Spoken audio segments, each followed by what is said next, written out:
Hello, teachers. Today we're talking to teachers who would like to use Learning Factory EDU, but are so afraid. You should not be afraid.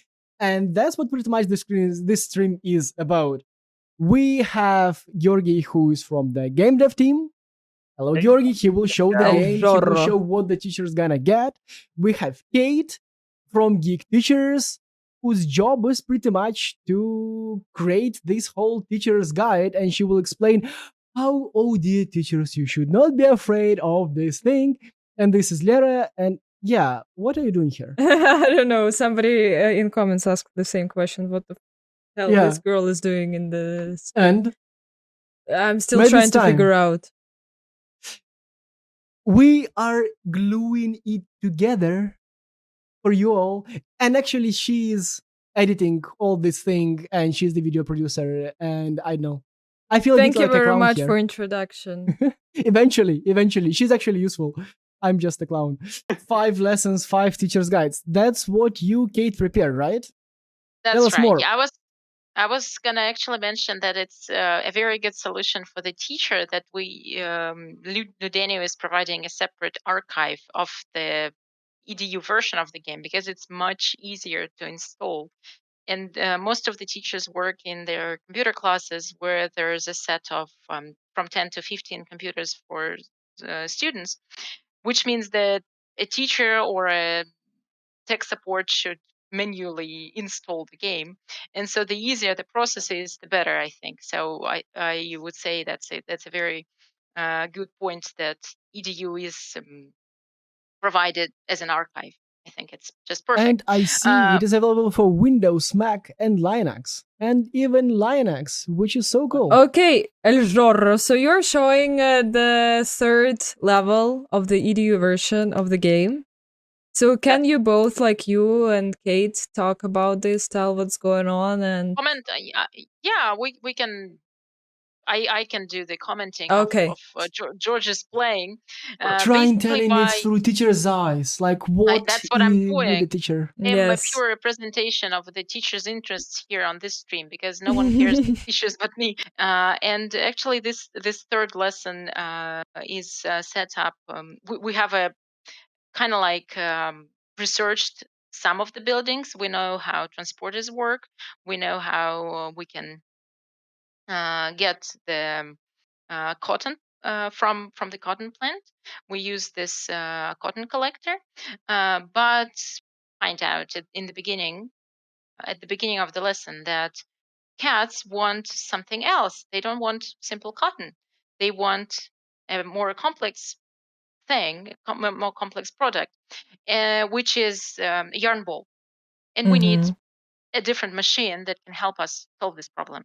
And in this lesson, the students will learn that you can get a product can be a resource for a more complex product, because from cotton you can get a yarn ball.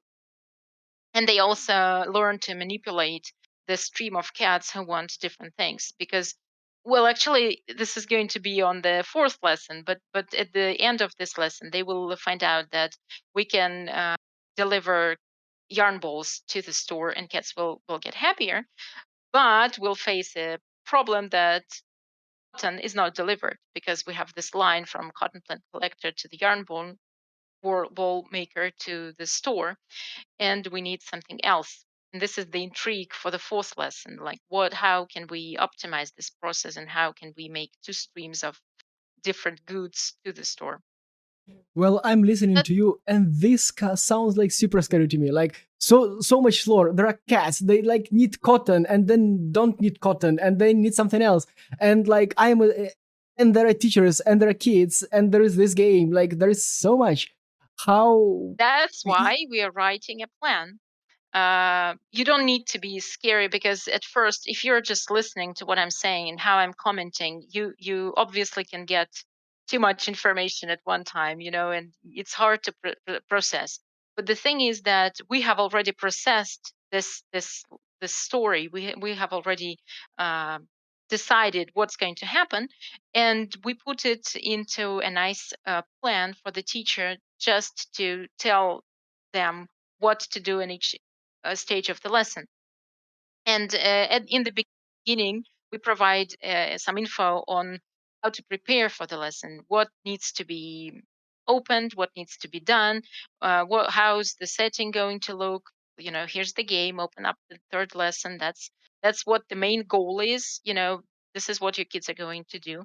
And then we have a series of stages where basically we provide a very detailed description of what is supposed to be happening at the lesson, including the storyline.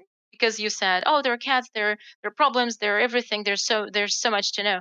But we provide this description and the words for the teacher to tell at the lesson in the lesson plan, in the teacher's guide, and in the like how I see it, a teacher coming to a lesson would open up this plan, look through it, read it thoroughly, for about maybe spend an hour or an hour and a half just looking through the materials, trying to make, a plan in his head, trying to take everything that we offer, and then come to a lesson and use the materials that we provide. And while developing, we tried to think of all the resources that a teacher might need and provide this either a picture or a slide, or if it's a piece of musical file, that then we're also providing it, so that the teacher is sure that he or she has everything for the lesson. And if there is a phrase in the guide, there's a picture of a cat on the slide, we provide this slide. you know so a teacher basically won't need to spend time putting up stuff together.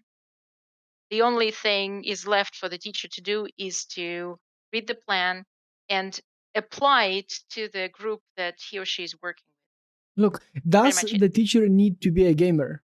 Like, if I don't No, play games all the time, can I? actually, I was hoping you would ask me, like, what should a teacher do before taking up the LF EDU version. And the first thing a teacher should do is to play a game. But it doesn't mean that a teacher should be a player or should like playing games. It doesn't necessarily mean Since the so. kids do. Yeah, exactly. From what I Uh, understand, the whole reason of doing this like in a game, because that's what makes kids excited. They want to play this. They want to go to the class, and then they tell their parents how amazing the teacher is. because the teacher lets them play at the lesson, like the perfect teacher ever. But no, I mean, And see, there are certain things a teacher does at the lesson that they might not like necessarily. It doesn't mean they have to love gaming to take up this particular stuff, because it's for the kids. We do it as fun as possible, for the kids to enjoy it. And it's a good thing for the teacher that we have something enjoyable for kids.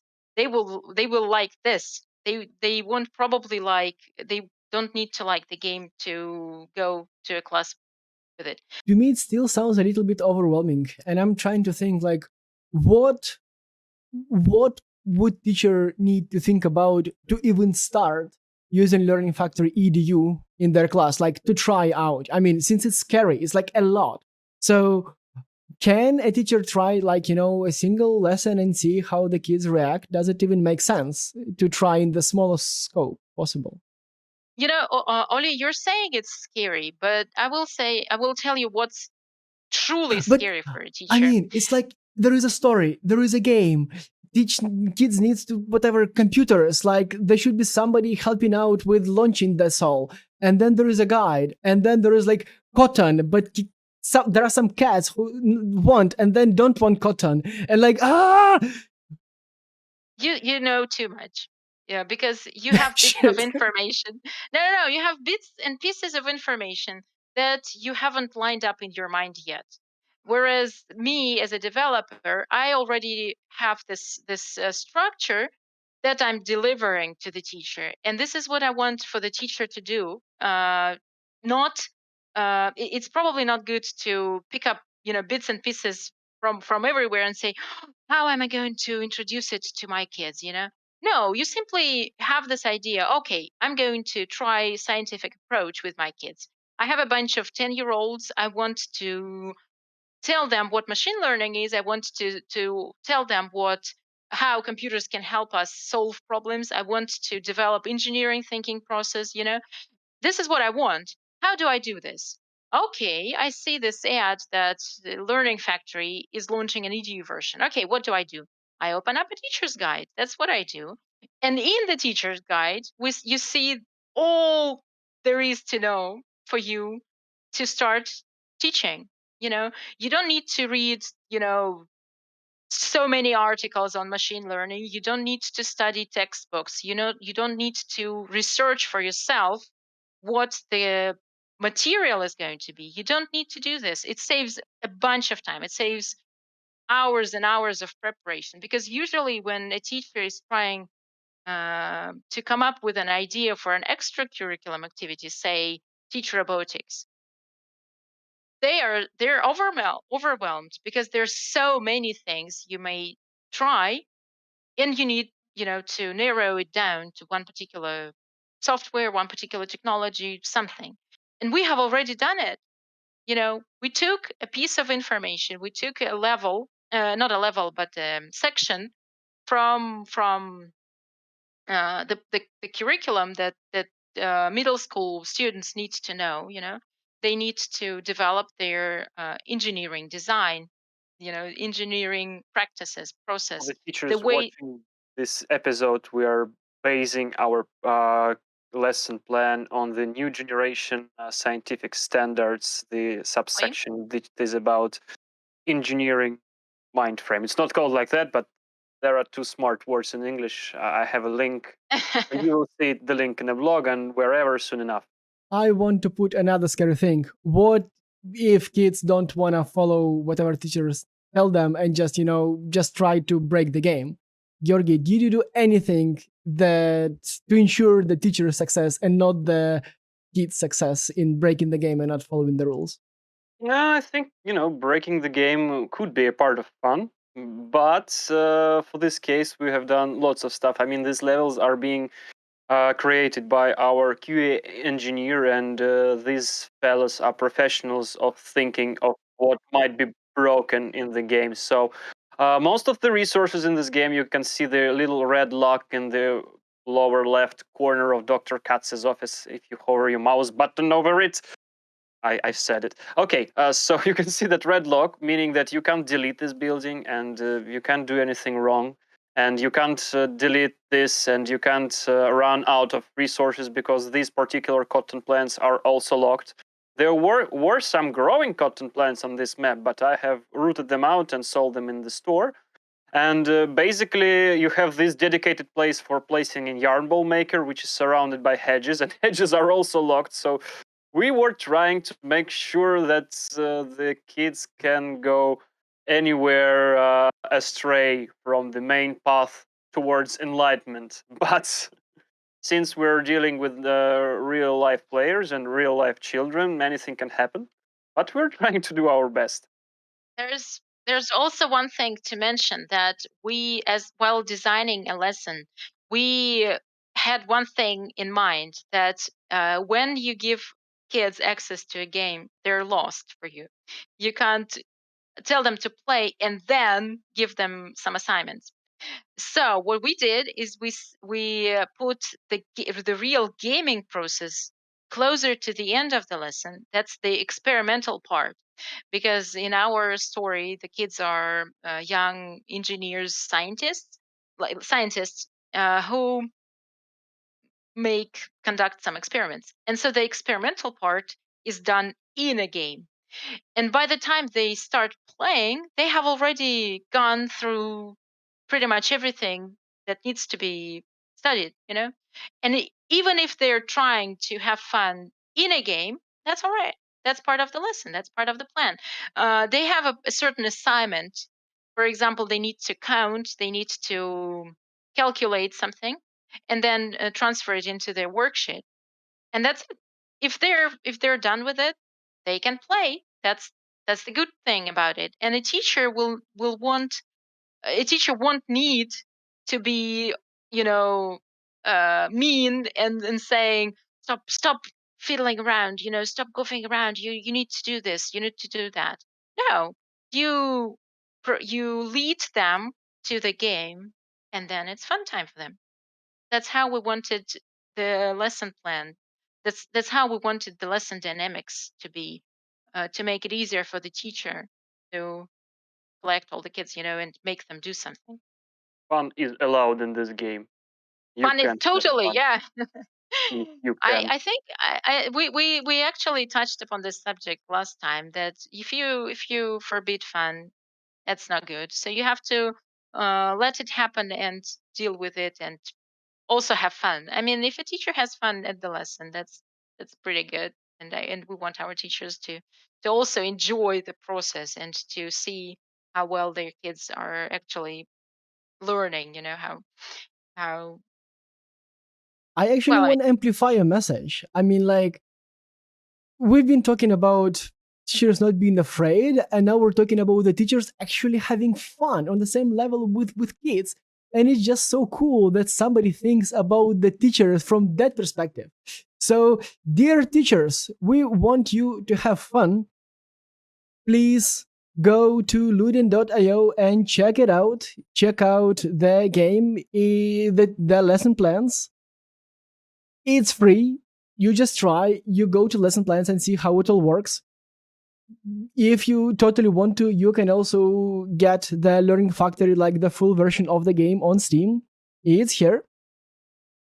If you want to learn more, we have a newsletter where we explain and update what we're doing. The link is like somewhere in the comments, like click, click. Yeah. And if you enjoyed our faces, we have more episodes on YouTube. Look into that. We're fun. We're explaining what we're doing and we're bringing in experts. And eventually, double downing on the Games for Change Festival. Look who's there, Rita and Georgi. So if you are missing Georgi already, look for the Games for Change Festival. And was it a good enough outro? Yes, very Time nice. for a song or for capoeira? I can sing a song in Portuguese, which I have translated into Portuguese from Russian. Yes. Ordula, ordula, ordu bate no vidro, convidando toda a gente para fora. Mais porque, hoje tanto brilha o sol, porque você tá passando pela rua. Let's just finish the stream. Thank you very much, everybody. Goodbye. Thank you for watching.